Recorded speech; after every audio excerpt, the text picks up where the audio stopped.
Hola Daniel, ¿cómo estás? Buenos días.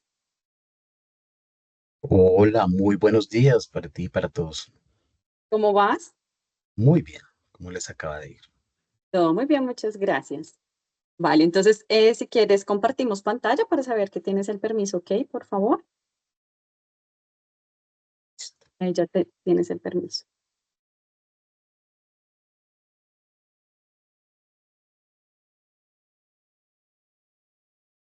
Dame un segundito.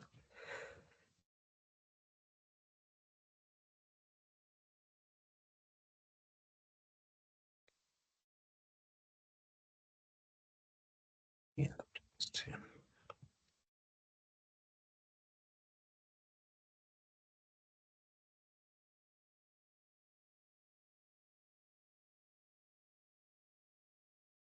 Perfecto, ahí ya estoy viendo tu pantalla. La voy a poner en modo completo. Ujú, full screen. Y puedes activar la cámara, por favor.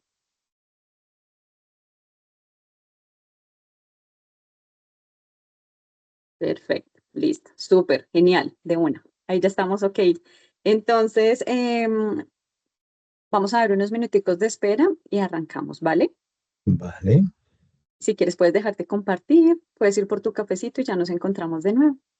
ok, gracias. A ti.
Bueno, muy buenos días para todos, bienvenidos, muchas gracias por estar en estos espacios de capacitación Jueves F que trae Fede Maderas para cada uno de ustedes, temas coyunturales que pues también ustedes pueden revivir en el Fede Play. Allí van a encontrar alojados todos los Jueves F que hemos realizado durante el año y es muy fácil acceder desde nuestro website. Este es nuestro último ciclo de contextualización de la conferencia forestal, el evento que se va a llevar a cabo el 20 y 21 de noviembre en formato virtual, así que todos están cordialmente invitados para que participen en un espacio de investigación, conocimiento, desarrollo, inversión. Tenemos como país invitado a Brasil, así que pues está abierto este espacio para que también nos puedan acompañar 20 y 21 de noviembre en un espacio de networking también y una agenda académica muy nutrida que traemos para ustedes. Hoy nos convoca el tema de zonificación forestal y tenencia de la tierra y vamos a estar en compañía de Daniel Aguilar. Daniel actualmente es consultor para el proyecto Biocarbono Banco Mundial en la Orinoquía como especialista líder en uso y manejo del suelo. Por 10 años se desempeñó como director técnico uso eficiente del suelo y adecuación de tierras en la Unidad de Planificación Rural Agropecuaria, ingeniero forestal, magíster en gerencia ambiental de la Universidad de los Andes, experto en planificación agropecuaria, adecuación de tierras y políticas y dinámicas de uso del suelo. Autor del Plan Nacional de Riego, Política Nacional de Ordenamiento Productivo, director de más de 70 mapas para evaluar la tierra con fines agropecuarios y la metodología de reconversión productiva agropecuaria. En su trayectoria por el ICAC y el IDEAM, lideró los mapas y estándares de cobertura y uso del suelo a nivel nacional. Sean todos bienvenidos. La sesión de preguntas la haremos al final, la presentación de nuestro conferencista invitado. Así que, Daniel, qué gusto tenerte en estos espacios de capacitación en Fede Maderas. Tienes la palabra. Bienvenidos y bienvenidos. Gracias, Paola, a Fede Maderas y a todas las personas que hoy nos acompañan en este jueves importante para Fede Maderas. Como siempre, es un gusto para mí poder compartir con los interesados del sector forestal, los que lo abanderamos, en el cual pues me considero estar ahí involucrado. Veo un viejo conocido en el auditorio, Robert Davis, un gusto saludarte. Y bueno, de pronto quizás varios ya hemos tenido el gusto de compartir. Bueno, el día de hoy vamos a hacer, digamos, un recorrido sobre los temas relevantes de la zonificación forestal y vamos a hacer como una parte especial o resaltar dentro de esta zonificación todo lo que tiene que ver con el componente de tenencia de la tierra, algunos conceptos básicos y pues saber un poco cómo está Colombia frente a este tema. Entonces voy a permitirme compartir la presentación con ustedes.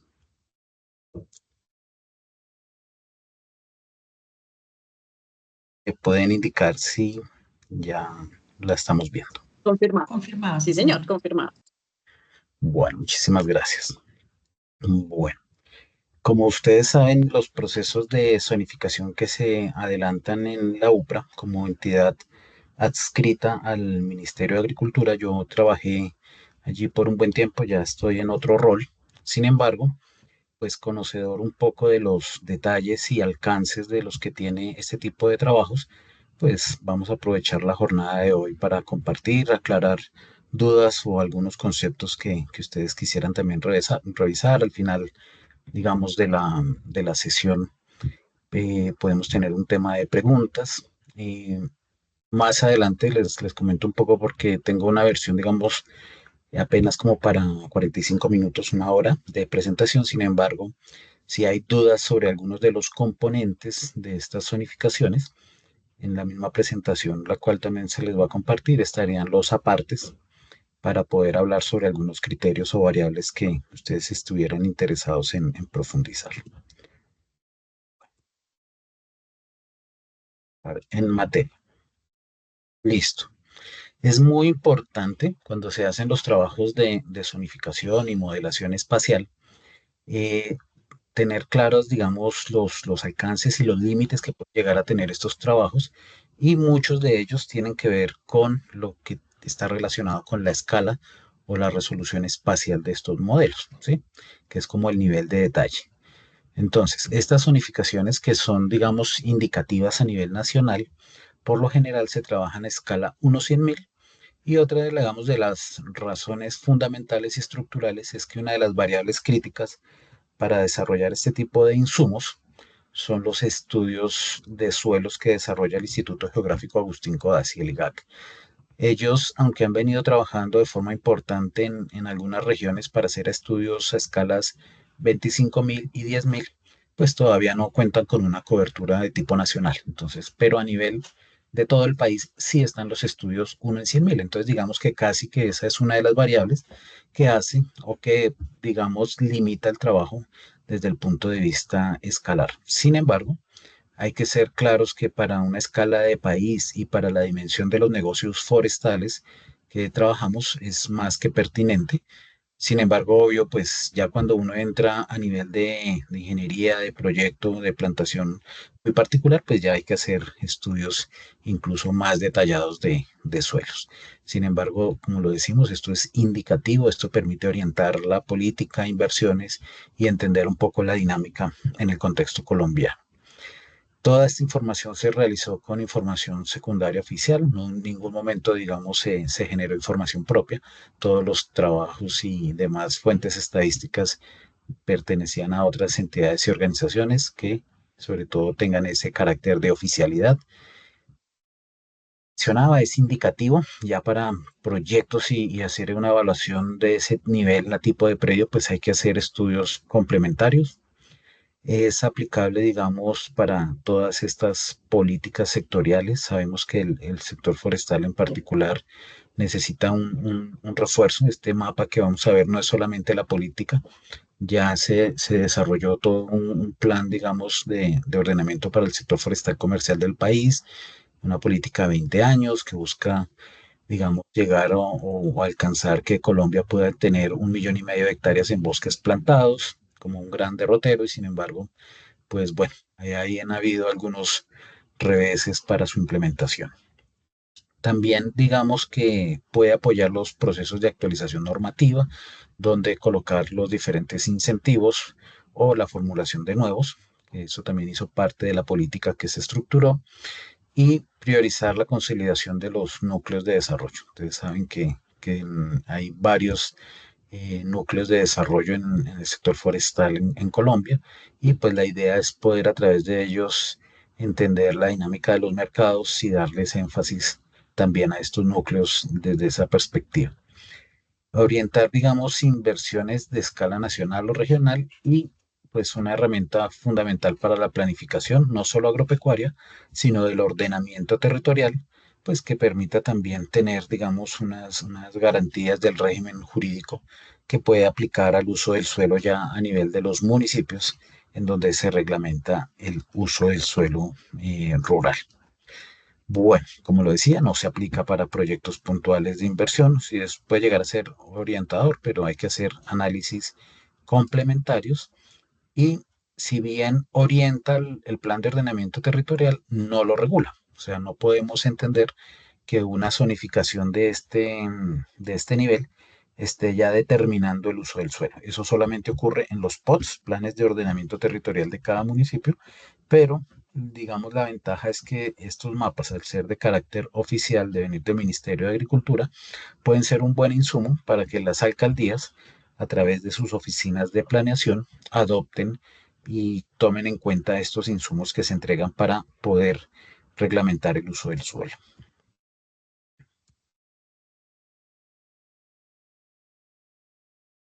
Bueno, una sigla que quizás ustedes van a encontrar mucho cuando analicen este tipo de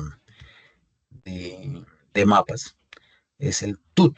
Es una sigla que también su origen viene de las metodologías de FAO de los años 70, 80, que es lo que se denomina el tipo de uso de la tierra, el TUT. En este caso, quiere decir a qué se le hizo el mapa a las plantaciones forestales con fines comerciales en un amplio, digamos, contexto de las especies y requerimientos que el CIF, digamos, que actualmente contempla. Entonces, digamos que ese fue un poco los parámetros para hacer esta primera plantación.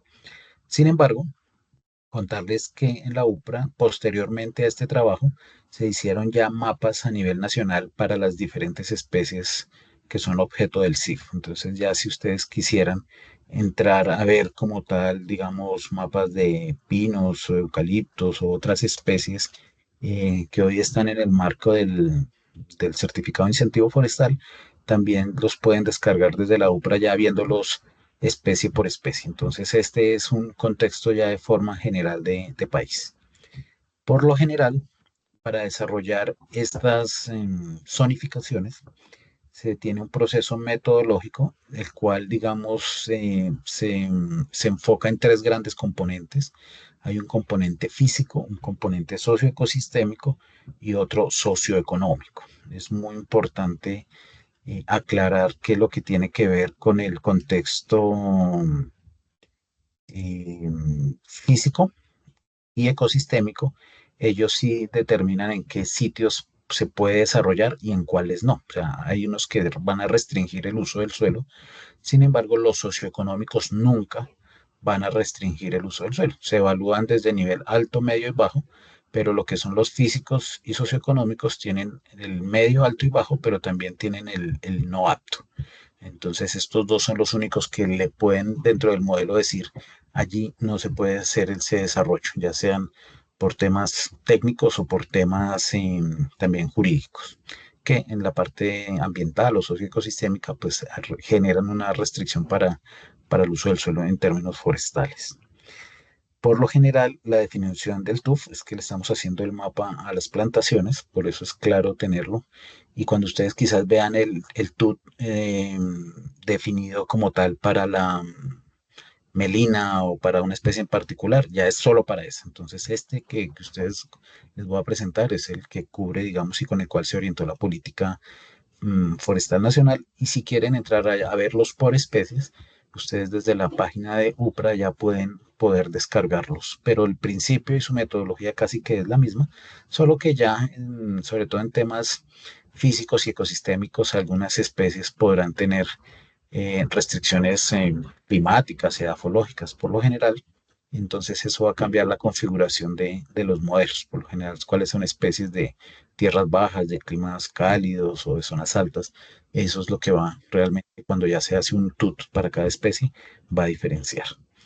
Entonces, en este sentido, se utiliza un proceso de análisis jerárquico, ¿sí? Esto nosotros lo hacemos a través, digamos, de evaluar cada uno de estos criterios y variables que componen los criterios y se les da, digamos, una ponderación, un valor o un peso, donde no todas las variables pueden ser igual de importantes. Entonces, para el negocio forestal tenemos desde el punto de vista físico, por ejemplo, hablando en términos de suelos, unas restricciones frente a la profundidad efectiva del suelo.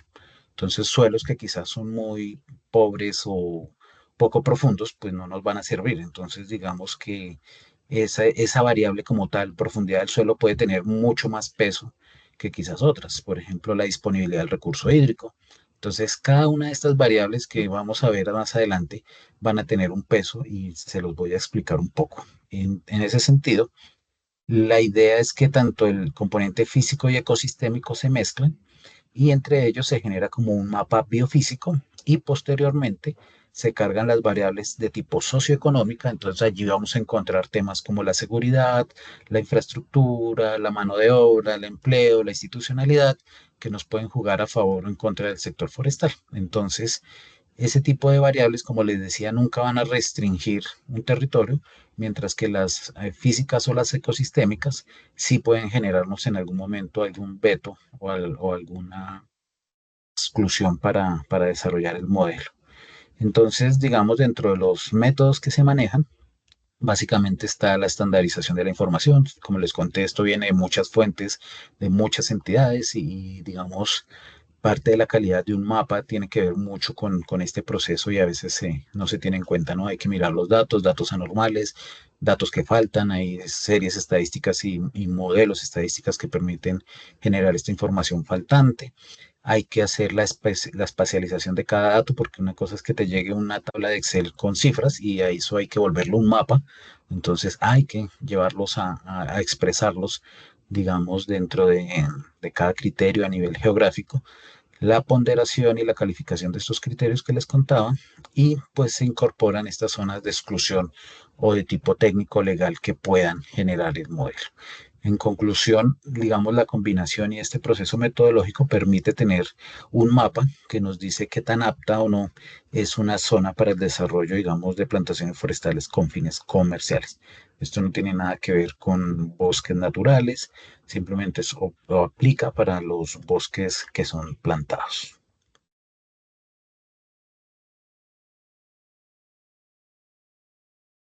Bueno, dentro de estas metodologías también se hacen unas zonas de muestreo para validar criterios y variables, quizás cuando el trabajo se hace desde oficina, y pueden haber zonas que de pronto generan dudas o inquietudes de que deberían marcar como aptas o no aptas, entonces se va a territorio, allí se validan. Nosotros en su momento se escogieron esas cuatro grandes regiones, la de Puerto Carreño en Bichada, la de esta zona de Piedemonte Caqueteño, acá en Caquetá y toda esta zona del arco amazónico también. La tercera también en Llanos Orientales, que tenía que ver mucho con Gaitán, Carimagua, Gaviotas, toda esta zona. Y la cuarta fue una zona en Urabá, sobre todo allá en esta zona de donde se está manejando mucho el tema de la teca y otras especies que se están promocionando también por la cercanía que hay a puertos en esta zona de Córdoba. Estas otras zonas también se visitaron en una segunda fase, que fueron las zonas de Cesar, de Cauca, Antioquia, Caldas y Tolima. Entonces, estos ejercicios no solamente se consideran un trabajo, digamos, de tipo académico desde la oficina con sistemas de información geográficos, sino también se hace la validación y con actores en territorio que, digamos, conocen y entienden mejor la dinámica de cada una de estas regiones en particular.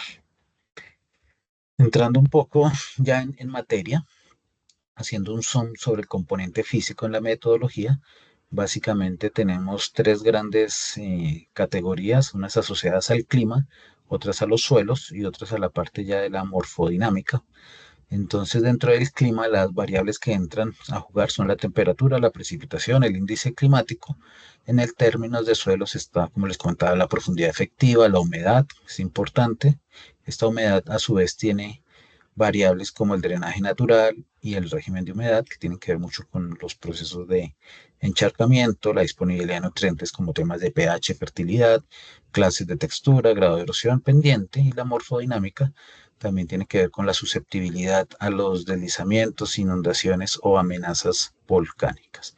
Entonces, digamos, esa es un poco la estructura o el esqueleto de este tipo de modelos. Desde el punto de vista socioecosistémico, que es como ese componente ambiental, si se quiere entender de esa manera, básicamente tenemos componentes de integridad ecológica, cobertura de la tierra y la amenaza por incendio. Entonces aquí hay que entender en estas variables cómo una plantación forestal entra a jugar para ser calificada o ponderada desde los términos de conectividad, de concentración de especies, de naturalidad.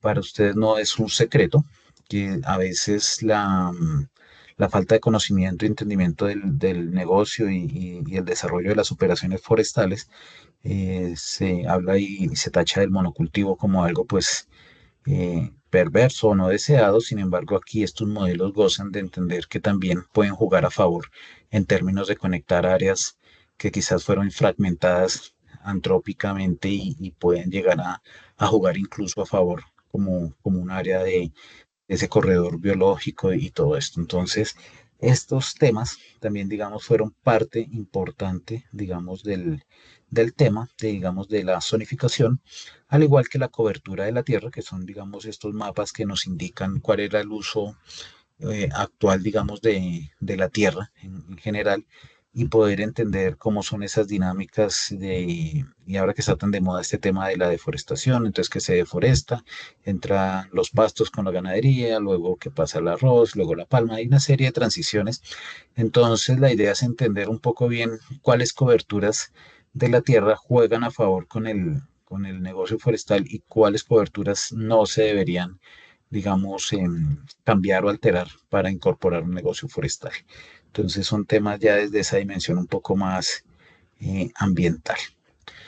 Y este último componente que se sobrepone y no excluye áreas, solamente las valora de altas, medias o bajas, son los componentes socioeconómicos. Entonces son indicadores de tipo económico a nivel del municipio, como el Producto Interno Bruto, el valor promedio en millones, digamos, de pesos, ¿sí? De los créditos, o sea, qué tanto se está moviendo el crédito en determinados municipios, el crédito forestal específico, CIF y créditos, y valores millones de pesos de hectáreas y cantidad de los CIF que se han colocado. Entonces, son indicadores que también están diciendo, hey, estos municipios vienen con una dinámica importante para el sector, ya como alineándonos a un poco el concepto de clúster.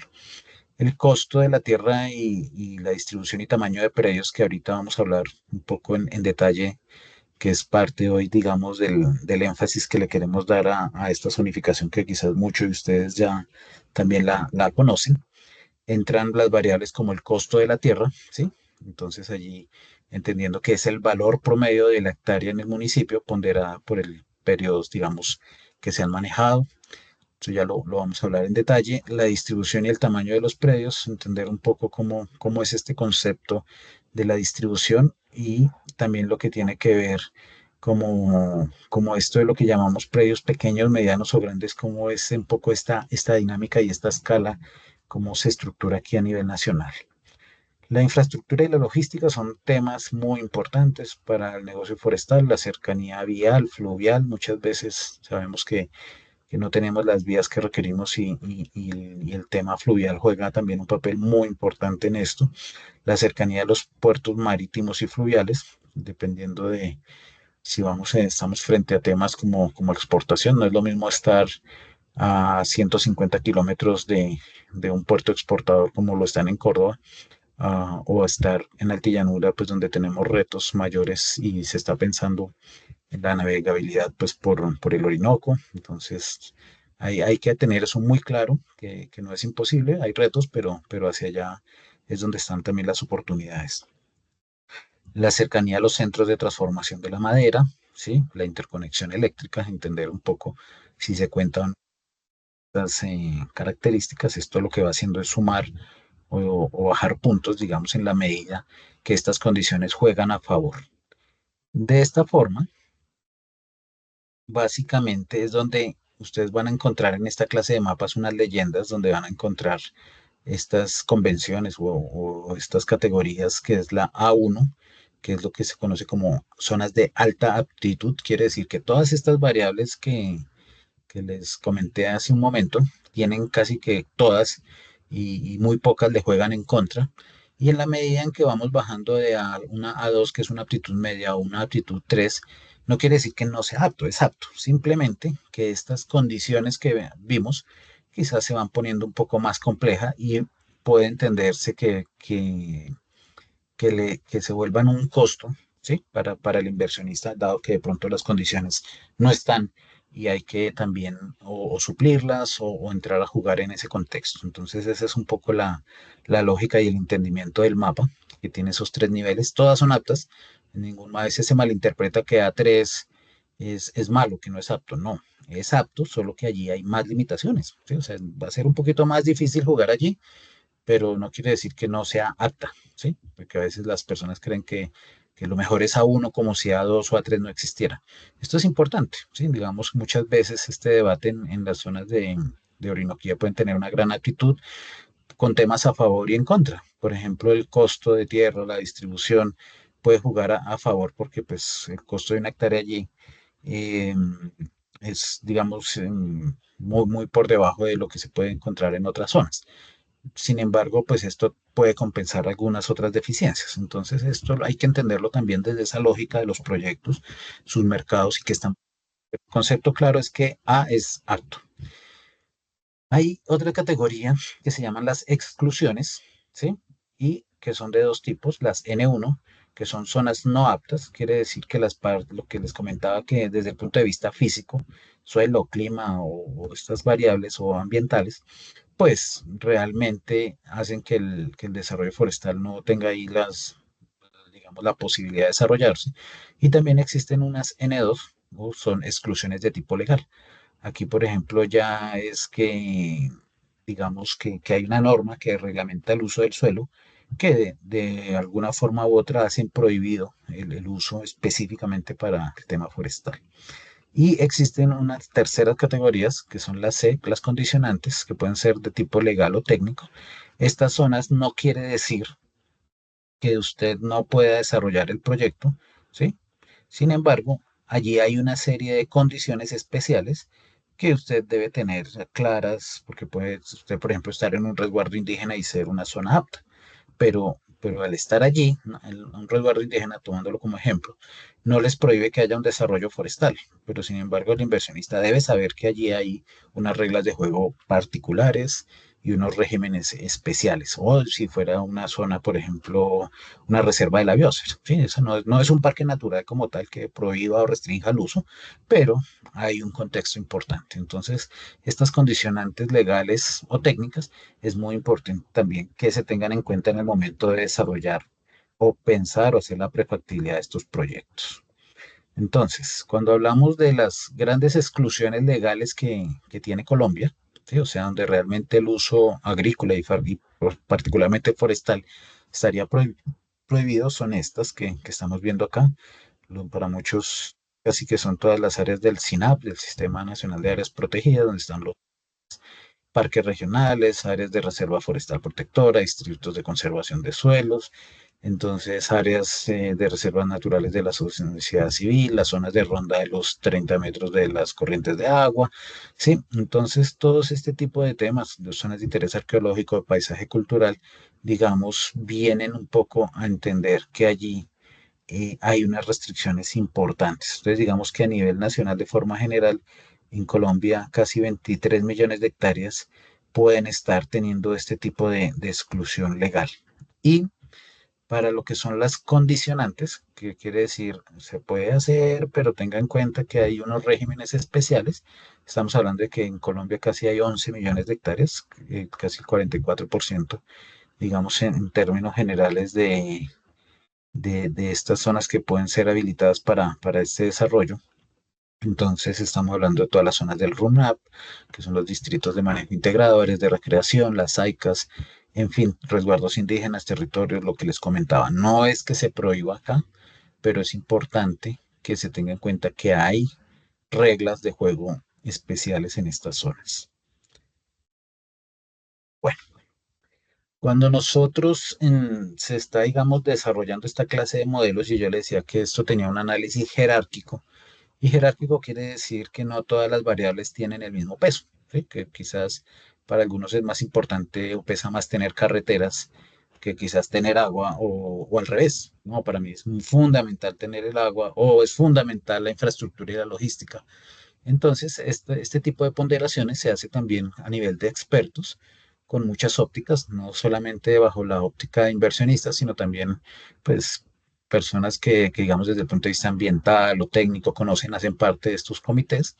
Y esta ponderación, digamos, lo que hace es que las variables se ordenen de mayor a menor jerarquía. O sea, el mapa, digamos, se constituye por estas 21, digamos, criterios, que a su vez cada criterio puede tener variables, pero los criterios, de forma general, van rankeados. O sea, tienen un peso particular. Entonces, no quiere decir que todos pesan igual y no todos van a definir si es muy alta latitud, media o baja, pero digamos estos primeros, que son los que tienen el mayor peso, como se los decía, la profundidad efectiva, la pendiente, la infraestructura y logística, el costo de la tierra, ¿sí? Son variables que tienen mucho peso, digamos, dentro del modelo, casi que las tres primeras, ¿sí? Y en su medida digamos, van dejando de tener mayor importancia, pero que sin embargo son claves para poder desarrollar el modelo. Entonces me permití resaltar acá un poco el tema de distribución y tamaño de la Tierra, que vamos a hacer como un zoom un poco en estas variables, dado que el tiempo es pues una hora para hablar de esto y explicarles cada una de estas variables sería difícil, vamos a hacer un zoom, es como en estas que tienen que ver con la distribución y tamaño de tierra, y de tal modo, cada una de estas variables, esto se hace ya en un tema geoestadístico con software, digamos, especializado, se generan unos rangos y esto es lo que en últimas casi que en un píxel, en un cuadrito de, digamos, del mapa. Toda esta operación se hace y al final genera un valor total para ese píxel. Entonces, cada píxel de este mapa va a estar compuesto por estas 21 variables, solo que va a hacer este análisis ponderado de los pesos. Estos modelos también estadísticamente se valoran, tienen una consistencia lógica del 98%, que digamos le da mucha confiabilidad al tema. Voy a presentarles aquí haciendo un poco el zoom de cuatro temas importantes para que somos los más expertos en la materia, podamos tener algunos conceptos claros. Digamos que en Colombia la clasificación, digamos, de los predios rurales se puede dar por tamaños o por los propietarios. Son dos formas de ver el mismo fenómeno. Ustedes quizás han escuchado aquí de que la tierra está concentrada en latifundistas, que son muy pocas personas con mucha tierra, ¿sí? O que lo que predomina es el microfundio, que la mayoría de gente tiene solamente predios menores de 3 hectáreas. Entonces, digamos, son como frases que se usan muy en común y en el discurso político en general. Pero a veces pues los datos tienen que respaldar y entender bien estas dinámicas y al lanzar estas premisas, pues entender que estos análisis se deben hacer basados en cifras. Entonces, cuando nosotros analizamos los predios, digamos, desde su tamaño, en Colombia los predios se clasifican, digamos, si son menores de 3 hectáreas, estamos hablando de lo que se llama el microfundio, y en Colombia, a nivel de predios, o sea, ya reconocidos jurídicamente, hay 2.313.000 predios reconocidos. O sea, casi que el 65% de los predios que legalmente están constituidos, porque esta es la información que ya está en catastro, básicamente, con la formación, digamos, que genera el IGAC. Entonces se puede decir, mire, sí, de casi el 65% de los predios Colombia son menores de 3 hectáreas. El 17% de los predios en Colombia es lo que se llama un minifundio, que están entre 3 y 10 hectáreas.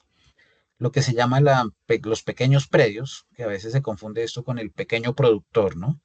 A veces las personas cuando hablan del tamaño del productor lo asocian al tamaño del predio, pero no siempre es así, porque si usted, por ejemplo, se va ante un banco agrario o el sistema financiero, pequeño no lo está midiendo usted el tamaño de la tierra para llamarlo pequeño o gran productor. Allá usted lo mide es en función ya de sus datos y su información financiera, dependiendo de sus activos pasivos y su patrimonio. Entonces, estos conceptos así suenan un poco redundantes, quizás es bueno tenerlos porque en Colombia tendemos a generalizar y a veces los conceptos no son claros. Entonces, aquí estamos hablando no de productores, sino del tamaño de la propiedad. Una propiedad mediana, que es como el 10% de los predios en Colombia, sí, están conformados por 362.000 y son de aquellos que están entre 20 y 200 hectáreas y aquellos que ya cuando uno habla de un predio grande, sí, son aquellos que son mayores de 200 hectáreas, sí. Todo lo que aparece en estas zonas gris y blancas son predios que no tienen información a nivel catastral. Entonces, como ustedes ven, son buena parte, digamos, de la selva de la Amazonía y buena parte del andén Pacífico. Ahora, estos mismos datos, si ustedes los analizan en función, digamos, de lo que tiene que ver como según la cantidad, digamos, de los predios, por eso ustedes van a ver que la proporción es acá, digamos, desde el punto de vista de cómo se distribuye. Uno va a ver que buena parte de los propietarios, ¿sí? Entonces, ¿en dónde están concentrados? Entonces ahí ya empezamos nosotros a aclarar que en dónde es que realmente se dan los fenómenos de distribución según el tamaño, o otra cosa es concentrar la propiedad, que ya lo vamos a ver más adelante. Entonces, si ustedes analizan esta diapositiva y la anterior, acá habla de distribución de predios rurales y acá hago una pregunta y me la respondo, pero quizás al final de la charla quisieran ahondar sobre esto. Distribución de los predios rurales distinta de parques nacionales naturales y comunidades étnicas. Entonces, si ustedes les preguntan por qué creen que hay que diferenciar esto, incorporando los parques naturales, ¿sí? Y las comunidades étnicas, o sea, indígenas y negras, y ver el fenómeno sin esto. Porque cuando estamos viendo esto en forma global, Y si usted le dicen que quiénes pueden ser los que son más grandes concentradores de la tierra, pues si usted va, digamos, a un consejo comunitario de Ley 70 en el Pacífico, son consejos que tienen una extensión muy grande y se le asignan a 4 o 5 familias. Entonces, usted también puede empezar a decir, ah, no, pues estas son personas que están concentrando la propiedad, ¿sí? O los indígenas. Entonces, este análisis, por eso tiene esas dos caras, ¿sí? Entonces, esto ya es excluyendo los resguardos indígenas, comunidades étnicas y las áreas de parques nacionales naturales, ¿sí? Porque el hecho de que haya un predio que sea un parque nacional natural, entonces va a decir, uy, allá hay un solo señor que tiene, no sé, 2 millones de hectáreas. Entonces, pues eso también tergiversa las cifras y los promedios nacionales. Entonces, cuando nosotros ya lo vemos, sin tener en cuenta este tema, ¿sí? Y según pues los datos, vemos que esta distribución ya cambia, ¿sí? Entonces aquí nosotros vemos que estos grandes, sobre todo, cuando son incluidos, son el 62%, pero si sacamos comunidades indígenas y afros, básicamente baja a un 2%, a un 12% menos, al 50% del territorio. Entonces quiere decir acá que el 50% de los predios, ¿sí? Por tamaño, ¿sí? Se pueden denominar que son predios grandes, mayores de 200 hectáreas. Entonces ustedes empiezan a entender, el fenómeno se puede ver según ese tamaño y también según el número, digamos, de los propietarios que están allí. Entonces, ustedes pueden ver que el 1% de estos propietarios, si vemos la gráfica en la parte de abajo, ¿sí? Está asociado a qué? Digamos, al tema de los predios grandes y el 62% de los propietarios quizás está asociado al 3% digamos, de la distribución por tamaños. Entonces son conceptos que lo decías, pueden parecer a veces un poco, digamos, ligeros cuando uno los usa, pero si no los usamos bien, podemos estar dando información que no es la más adecuada. Cuando hablamos de los precios de la tierra, si bien ustedes saben que el valor catastral en Colombia no es el mismo comercial, saben que siempre va a estar muy por debajo, como no hay fuentes, digamos, salvo los mercados urbanos que manejan las lonjas de propiedad horizontal, donde si hay ya, digamos, usted sabe que aquí un metro cuadrado en Bogotá, en la zona norte, digamos, de estrato 6, le puede estar costando, no sé, 10, 12 millones de pesos, mientras que en otra zona le puede estar costando. Esto es porque hay información allí, pues, privada en lo urbano, pero en lo rural es muy complejo. No tenemos ese tipo de información para generarla en el país. Entonces, lo que se hace es un proxy, digamos, estadístico a través, digamos, de los avalúos catastrales de cómo se comportan y se hace, digamos, esta modelación. Entonces empezamos a ver, digamos, que la cantidad de los predios en un avalúo catastral, esto ya está, digamos, en el costo por hectárea, o sea, donde la hectárea vale mm, más de 10 millones, digamos, estamos el 27%, entre 2 millones y 10 está el 28%, digamos, de los predios. Entre 500.000 y 2 millones está el 26% de los predios. Entre 100.000 y 500.000 pesos hectárea, el 14% de los predios en Colombia.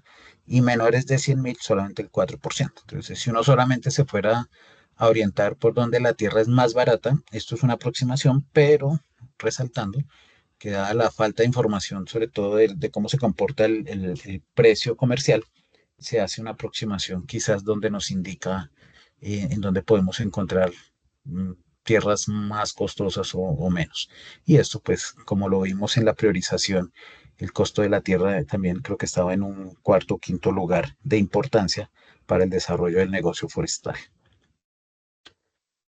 Quizás ustedes también ya han conocido o han hablado, o les ha tocado padecer o entrar al famoso mundo de las UAF, que es la unidad agrícola familiar. La unidad agrícola familiar, digamos, se desprende de la ley 160, que digamos es la ley de tierras aquí en Colombia.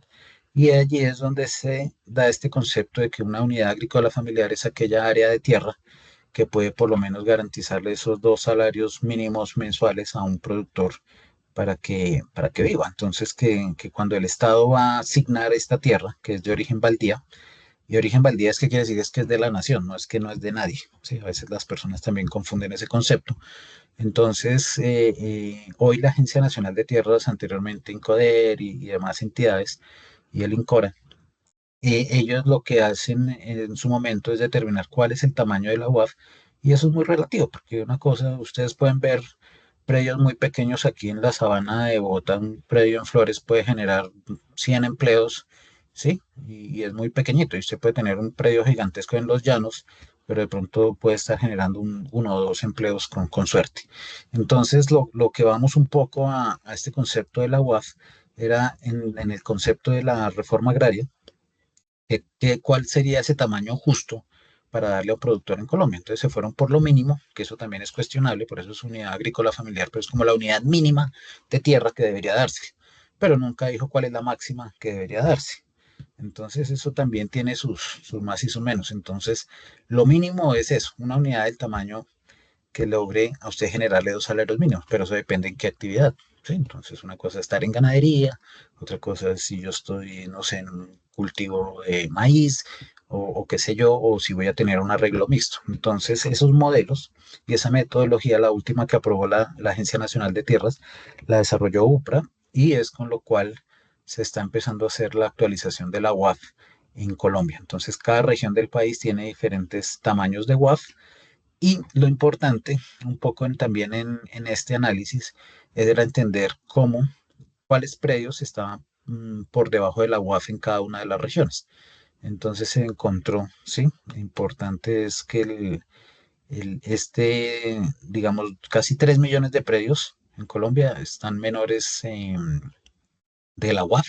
O sea, quiere decir que en teoría no podían garantizar esos principios mínimos que da la ley. Seguro esto viene de procesos históricos donde ni la UAF existía.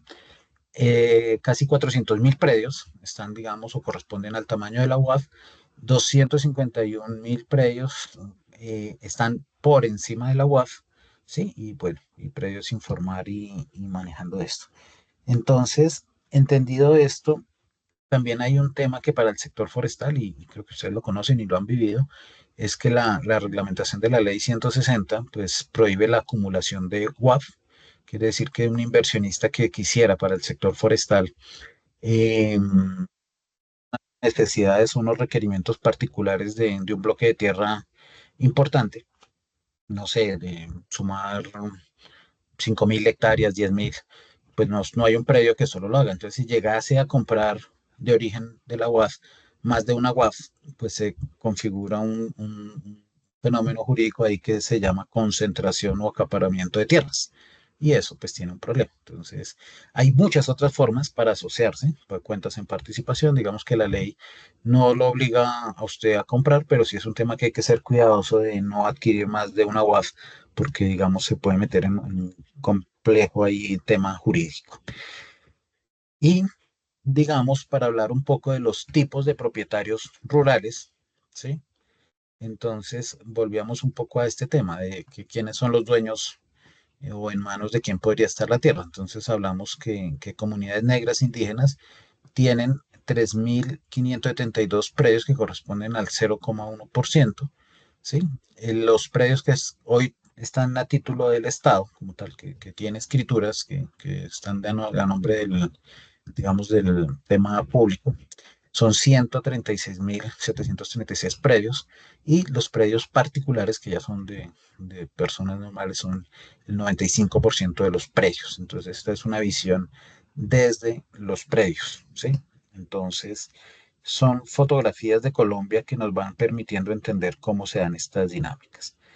Saliendo ya un poco del tema de distribución y tamaño de la Tierra, pues contarles que el mapa final, digamos, fue conformado por estos criterios. Entonces, el criterio de costos de la tierra rural es esa información que vimos allí. Entonces, visto para el modelo forestal, el mapita que solo nos hablara del tema de tierra se ve así. Entonces, las A1 es donde vamos a tener quizás unos buenos precios de tierras para el negocio y otros en donde quizás se va a hacer mucho más complejo hacerlo. Entonces, por este lado, el costo de tierras. Por el criterio de distribución y tamaño de las tierras, entonces vamos a tener una zona como la Orinoquía, donde precisamente el tamaño y la distribución de los predios nos juega a favor, pero sin embargo allí tenemos que tener cuidado con lo de la UAF, no caer y buscar formas jurídicas adecuadas para desarrollar el negocio sin tener esa clase de tropiezos. Y al final, cuando todas estas variables entran en juego, lo que se obtiene es un mapa con esta leyenda donde ustedes pues van a encontrar cuáles son las zonas que tienen las mejores condiciones, son las A1, las A2 donde usted ya empieza a tener algunas limitaciones, y las A3 donde el escenario quizás no es tan a favor, hay unas cosas a favor, pero quizás otras en contra, entonces por eso al ponderar y evaluar cada píxel de este mapa es donde sale ese promedio y es lo que nos va a decir si quedas como A1, A2 o A3, es la ponderación píxel a píxel. Y también le va a decir a ustedes cuáles son esas zonas técnicamente que no se debería hacer y cuáles no son esas zonas aptas.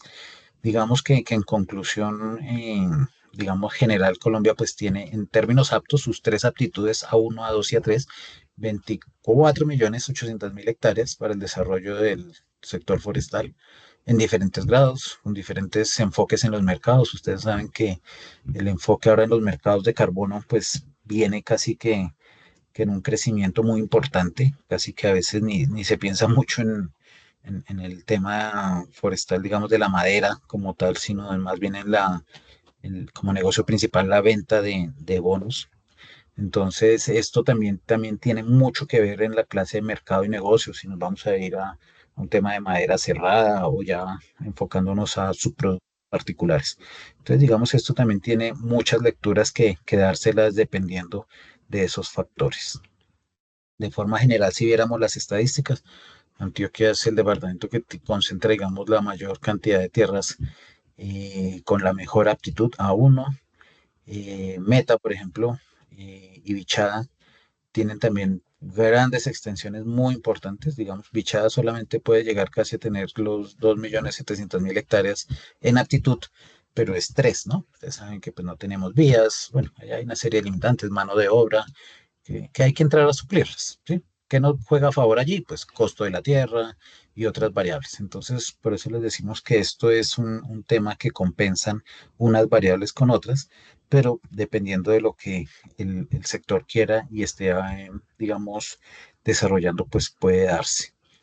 Entonces, este mapa ya, digamos, a nivel integrado, entonces pueden dar a este tipo de señales, cuáles son esas áreas y esos núcleos forestales que se podrían desarrollar, esos focos y clústeres. También se pueden enfocar a determinadas especies, determinadas industrias, eso ya va en función de los proyectos y a qué mercados quieren apuntar. Y pues lo importante también es que se puedan reorientar mejores los instrumentos, pues particularmente el gobierno actual en términos de instrumentos e incentivos para el sector forestal, creo que la lectura es compartida, ha venido castigando un poco al sector, esto no es tema pues de esta materia, pero sin embargo hay que decir que los instrumentos y la política y todo está ahí diseñado y aprobado pues para también que se haga cumplir. Pero bueno, son partes de cada particularidad de cada negocio. Y eso era un poco lo que les quería contar. Sé que estamos ya muy sobre el tiempo, quedarían 10 minutitos para culminar.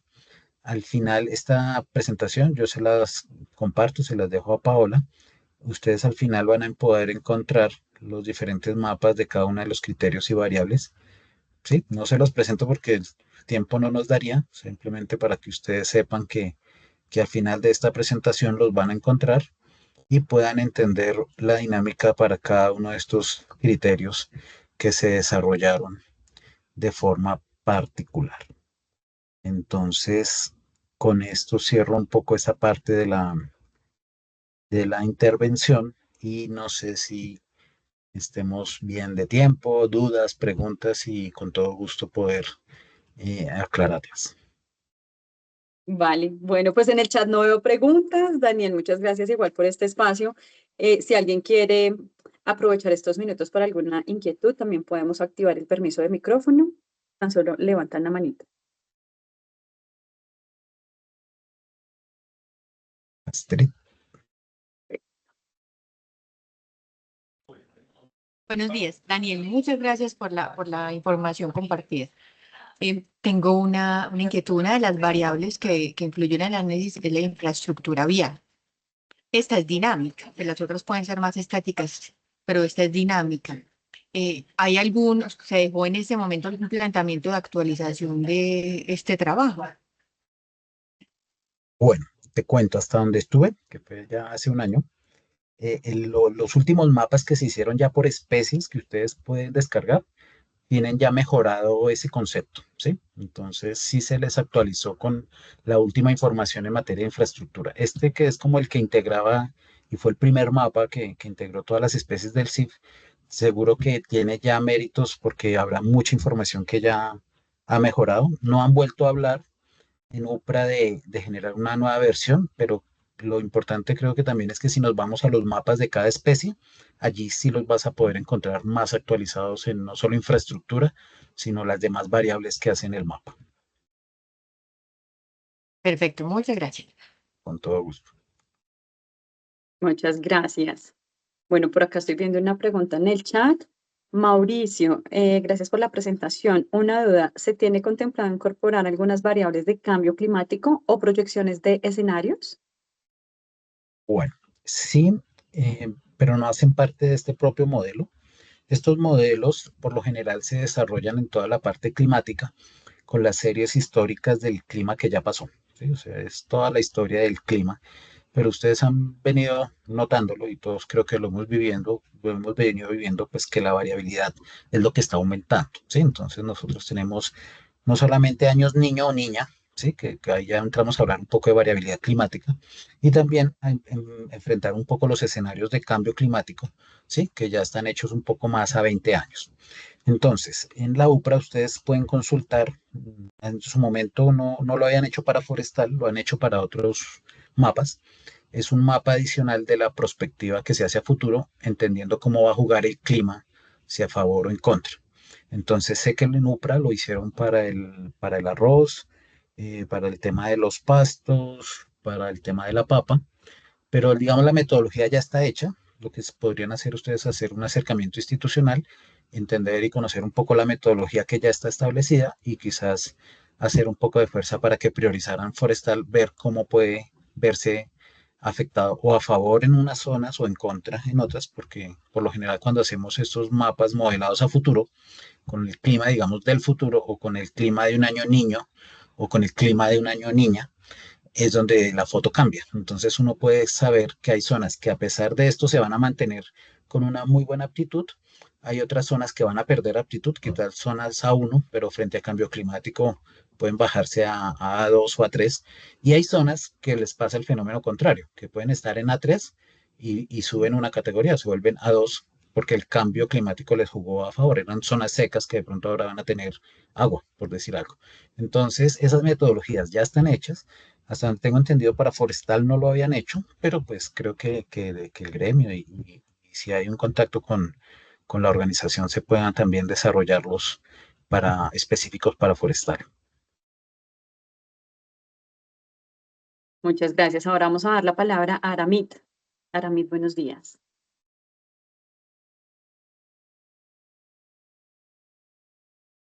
Muy buenos días, Paola. Muchas gracias, Daniel.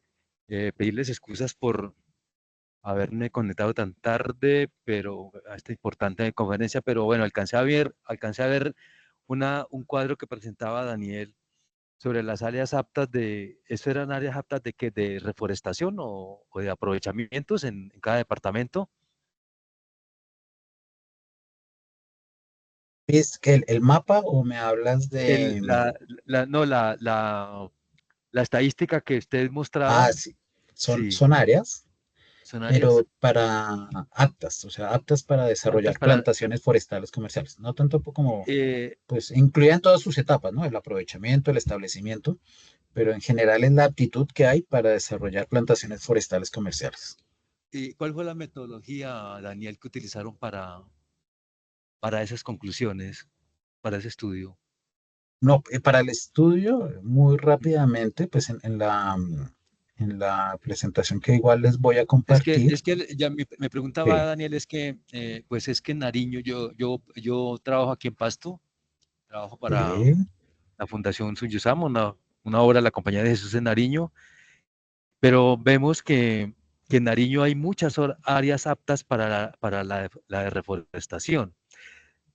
Pues plantaciones puras y también de pronto con agrosistemas, que podría también aprovecharse en esas áreas para poder, digamos, fomentar esa parte de la reforestación y el aprovechamiento muy racional sobre todo, Daniel, tenemos una problemática en las áreas de páramos, ¿cierto? Que es el carboneo, ¿sí? Y con algunas comunidades dialogamos acerca de esa situación y hay la posibilidad de poder establecer más abajo de la cota de páramos este tipo de proyectos pues, para que sigan carboneando, pero ya en plantación, ¿no? Ya licenciados y con Sí, certificados para que no tengan problemas con la autoridad ambiental. vale. Listo. Sí, mira, aquí en el mapa, si tú te concentras en el departamento de Nariño, ves que casi toda esta zona de cordillera, ahí tiene mucha Sí, aptitud verde oscura, ¿sí la ves? Y verde medio, que son aptitudes A1 y A2. Si entramos a ver la estadística eso aquí es, exacto. específica para Nariño, a ver dónde está. Hizo Nariño, está acá, Eso. ¿sí? Entonces, digamos que tiene muy buena aptitud, tanto alta, media y baja, que sumadas, por lo que veo, pueden superar casi que si esto es medio millón, puede ser casi el millón, 1.200.000 hectáreas si se suman. ¿Sí? Ajá. Entonces, lo importante de esta zonificación y de este mapa, que ya tú lo vas a ver acá, es que ya Interesante. tiene incorporada precisamente estas zonas en donde por pisos altitudinales y todo, pues no se puede entrar a cotas como las del páramo. Entonces, Claro. si ustedes descargan esta información, hacen el zoom de Nariño, miran cuáles son esas zonas, pueden, digamos, dependiendo de cuáles son las comunidades que ustedes quieren intervenir, ver las que geográficamente están más cerca y formular el proyecto en este sentido, ya para un mercado específico, porque es madera, pues para la Claro. obtención de carbón, y hacer los análisis complementarios que se deban hacer, pues para ver la viabilidad. Pero lo importante es que cuando se baje este mapa, si se hacen en las zonas que se indica acá, no va a tener ese Ujú. problema de estar metido, digamos, en una zona de páramo, porque ya todo esto de la parte ambiental lo tiene incorporado. Interesante. Interesante tener esa información. Muchas gracias, Daniel. Muchas gracias, Pablo. Bueno, con todo gusto. Vale. En el chat no tengo más preguntas, tampoco tenemos más manitos levantadas. Entonces, bueno, pues muy puntuales. Muchas gracias a todos por habernos acompañado en este Jueves F. Recuerden que pues permanentemente estamos generando estos espacios de actualización profesional para cada uno de ustedes con temas coyunturales. Las personas que ingresaron tarde o que quieren revivir este evento, tenemos para ustedes también la plataforma FedePlay y allí van a encontrar la biblioteca de todos los Jueves F y webinar que hemos realizado durante el año. Muchísimas gracias a todos. Daniel, muchísimas gracias por habernos acompañado. Les deseo un excelente resto de día. Muchas Muchas gracias, que gracias a estén muy bien. todos. Buen día. Sí. Hasta luego. Hasta Feliz día para luego. todos. Amén. Gracias.